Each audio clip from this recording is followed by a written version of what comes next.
आंख मूंदकर भरोसा करने से अलग देखिए कि ईश्वर ने खुद को कैसे वर्णित किया है और वो हमें क्या प्रदान करते हैं। लोगों ने यीशु को कैसे पहचाना?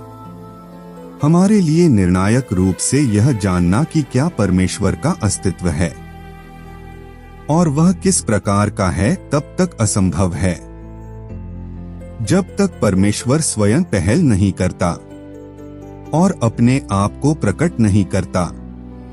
परमेश्वर के रहस्योद्घाटन का कोई सुराग ढूंढने के लिए हमें इतिहास के पन्नों पर दृष्टि डालनी होगी।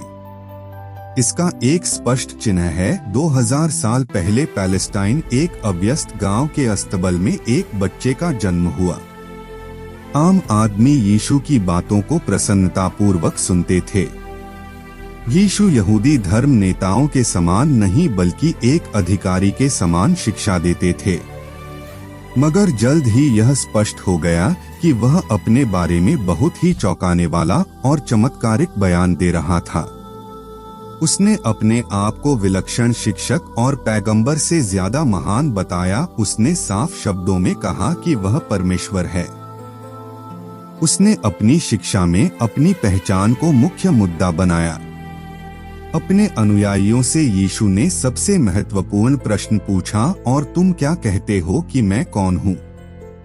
तब शमौन पतरस ने उत्तर दिया कि तू जीवते परमेश्वर का पुत्र मसीह है। यह सुनकर यीशु मसीह हैरान नहीं हुआ, नहीं उसने पतरस को डांटा। उसके विपरीत यीशु ने उसकी सराहना की। यीशु मसीह अक्सर मेरे पिता कहकर परमेश्वर को संबोधित करते थे और उनके सुनने वालों पर उनके शब्दों का पूरा प्रभाव पड़ता था, हमें बताया गया है।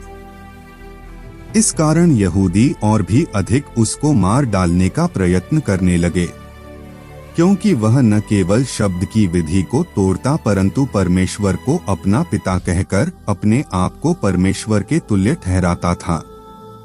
एक दूसरे अवसर पर उन्होंने कहा, मैं और मेरे पिता एक हैं। उसी समय यहूदियों ने उसे पत्थर मारना चाहा।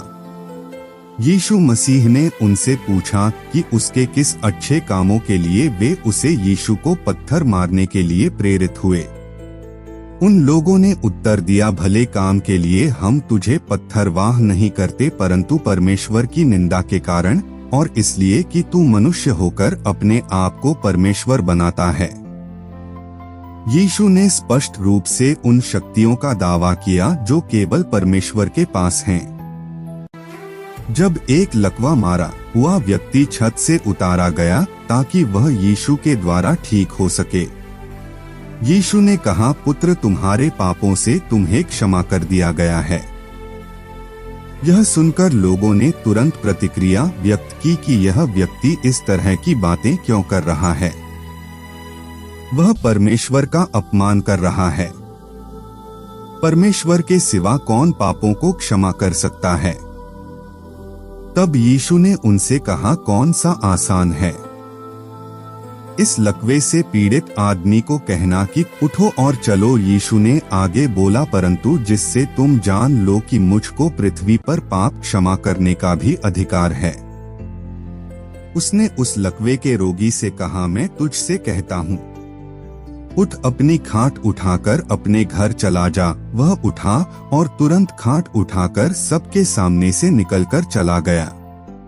इस पर सब चकित हो गए और यीशु को गॉड कहकर उनके पैर पर गिर गया।